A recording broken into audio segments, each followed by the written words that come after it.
Well, good afternoon, folks. This is Bill Costanzo, Livestock Guardian Dog Program Specialist at the AgriLife Center in San Angelo. Today we're doing our 26th Facebook Live LGD Q&A session. And so I've got a few questions that were posted already today. If you're on here and you posted some questions and you've got any follow-up questions, feel free to post those in the comments and I'll try to get to those. Or if you didn't get your questions submitted, feel free to again post those in the comments and I'll try to get to them today. So I do want to thank our sponsor, Spot On Fence. If you're looking for any type of invisible fence containment system, I would encourage you to check out Spot On Fence. They have a great system, and I don't think you'll go wrong with using one of their systems. Also want to thank the Sheep and Goat Predator Board for providing funding for the program.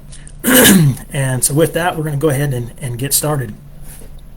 Our first producer today that posted a question is Elizabeth Panhill. She wants to know what brand of GPS fence collar do we recommend. Apparently the neighbor has two young Great Pyrenees that are escaping. Well, appreciate you looking out for your neighbor, Elizabeth. The two systems that we've tested here at the center are the Invisible Fence brand system and, as I mentioned earlier, the Spot On Fence system. Both of those systems are GPS based, so there's no burying a wire or anything like that. But they both have their pros and cons. And so the Invisible Fence system, has a little bit longer battery life. We get up to about 2.5 days out of it once the dogs are trained to the system.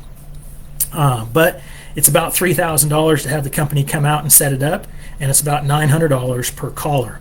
And the other thing, the company has to make all the changes. So if you don't get the boundaries right at the beginning, or you have to move the dogs to a different pasture, they have to then come back out and make some more changes, or you have to send the collar to them to update that stuff. Now, the Spot On Fence collar is quite a bit cheaper. It's about $1,100, and that's if you get it with the GPS tracker built into it, which is a nice feature. It only costs about $100 a year to have that feature on the collar. So it's roughly $1,000 without the tracker and $1,100 with it. And it has a phone app that allows you to make all your pastures up. It also has the ability to have an exclusion zone. So for instance, if your headquarters sits in the middle of your pastures and you don't want your dogs to come to the headquarters, you can exclude them from that area and they can't go into it. And they can just kind of go around the outside of the pasture and not come into the headquarters anywhere. But the problem with the current Spot On Fence collar is it only lasts about 21 hours. And if the tracker's running constantly, that's going to draw it down even faster. It'd probably be about 17 hours or so. So, those are kind of the pros and cons of both systems.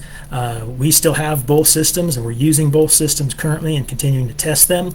I know both companies, Invisible Fence brand just came out with a new collar. I haven't received it yet from them to test out. And I believe Spot On is also working on a new collar system for their program. But those are the two that we've looked at. I know there's some other systems from Halo and a couple of others that are out there, but those are the ones that we have here and that we've been using. So if you have any other specific questions about any of them, feel free to reach out to me and I can talk with you on phone or email about that. So our next question is from Jimmy Daniel. He wants to know, how does he control flies on his working dogs? Well, I guess the first thing, Jimmy, I would say is, go get a good quality fly spray. Don't buy one of the cheap ones. The one that we use here at the center is called Tritech 14. It's from a company called Farnham. I think it's in like a silver bottle. But it's supposed to last 14 days. We haven't tested it to see if it actually lasts that long, but it is a good product. It controls flies and mosquitoes and kind of any other insect that might get on your guard dog for a short period of time. If you're having specific issues like on your dog's noses or on their ears, I would recommend SWAT ointment.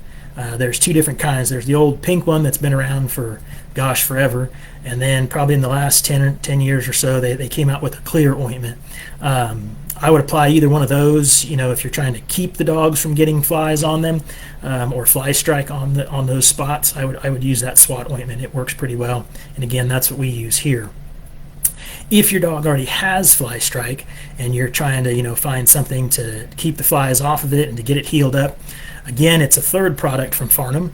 It's called TriCare ointment, and it works really great on the dogs. You can usually find it in the horse section at most feed stores, and sometimes in their pet sections. The thing I like about it, and the reason it's called TriCare, is because it has a fly repellent in it. It has just like an over-the-counter type of antibiotic, something very similar to like Neosporin for humans. And then it's got a numbing agent to it so that the dogs don't try to scratch at it or paw at it or anything like that, if there's an infected area. I mean, I basically use it for everything on my own animals, cattle, sheep, goats, dogs, whatever. TriCare ointment is a great product that I use for a lot, and we use it here at the center on the dogs too. Next question is from Sky Tony.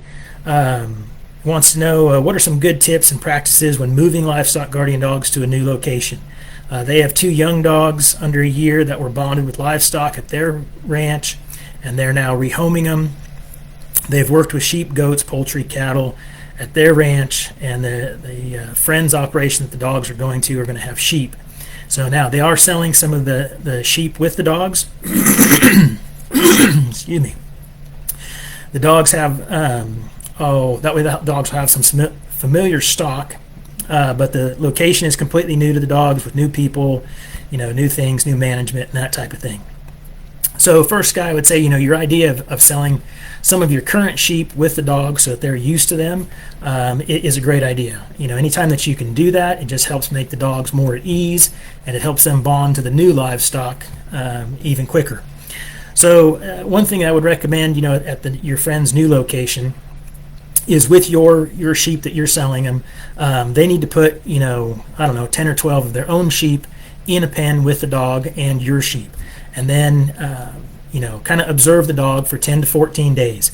Make sure that the dog is bonding to the new sheep, and they're not just, laying or grooming the sheep that they're used to.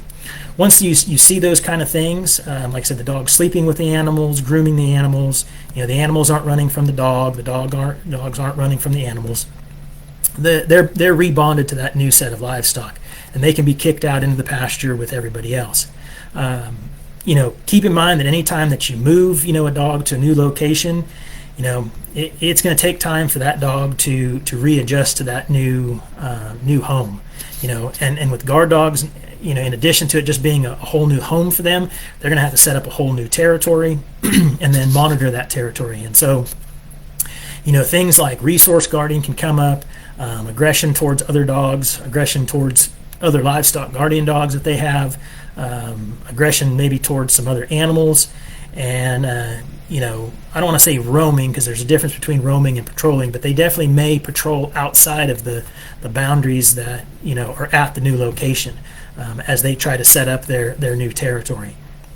So how long does this generally take? Well, it depends on every dog, but in general, I would say they're going to need at least 60 days to get settled in, and for any of these bad behaviors that may come up, and may or may not, it really depends on the dog again, to kind of even out and settle down. And so your friends that are getting these dogs definitely need to keep an eye on them. I would encourage you to put some GPS trackers on them at the new location, so that in case the dogs get out and they try to come back to your ranch, the producers can find them and bring them back. If they happen to have an invisible fence system of some sort, that would be a good thing, for the dogs to wear, like I said, for that first 30 or 60 days until they kind of get used to where they're supposed to be. So, last thing, for anybody else, if you're moving dogs and stock, make sure that you move them together at the same time. Don't separate the dogs. It's one thing if the dogs are in the truck, for instance, and the livestock are in the trailer. The dogs still can hear and see and smell those animals that they're used to, but don't just pull the dogs and then, move livestock later on. That'll stress out the dogs, for no reason, and it just makes life a little bit easier if the dogs and livestock can move together to any new location that you have. So we've got one more question that kind of came in late. I hope I'm going to pronounce your name correctly, but it's Alicia Via Hughes. and she wanted to know if there's a maximum or a minimum amount of livestock guardian dogs that are needed, or if it depends on the amount of livestock. Well, we generally recommend, a certain number of dogs per head of livestock. Some people, like to look at, well, how much property, but I don't know that the size of the property really matters as much as how many livestock that you have. And so, I would say if you're in an area that has a high predator load or large predators like lions or wolves or bears, I would probably recommend one dog per 50. Now, if you have just kind of the average predator problem that a lot of us here in Texas do, where you've got a variety of things like an occasional coyote or bobcat or caracara, black-headed buzzards, something like that, I think you could go with 1 to 2 dogs per 100 head. Maybe start with one dog, and if you're seeing some predation, then add a second dog. But that's kind of our general recommendation. If you're a small producer and you've got probably 10 acres or less, again, unless you just have an enormous amount of predator problems, one dog can easily cover 10 acres and the amount of livestock that you're going to have on that property. So I know that some people are probably going to say, well, no, you always need to have pairs of dogs, and that's fine, but you really don't need to, unless your dog is an older dog that you're trying to, get a new pup retrained with or to learn from, or again, unless you've got large predators. If you've got large predators or large amounts of predators, then maybe you might need 2 dogs on a small place. But I have a small place, and I generally run one dog, on that location. Now, some other places that that I've got livestock and things, I run more dogs because the property is bigger. But I think that if that answers your question. If not, feel free to reach out to me here at the center via email or phone, and I can speak with you some more. But that's all of our questions for today. I do want to thank again Spot On Fence for sponsoring our Q&As this year and providing sponsorship for our field days as well. Also, again, want to thank the Sheep and Goat Predator Management Board for providing funding for our program here at the center. And our next Q&A will be Thursday, July 11th at 2 p.m. again. Sorry that I missed last month, but I just kind of got busy and skipped over the one for May. So if you've got any other questions, feel free to reach out to me here at the AgriLife Center. Thank you very much for watching today.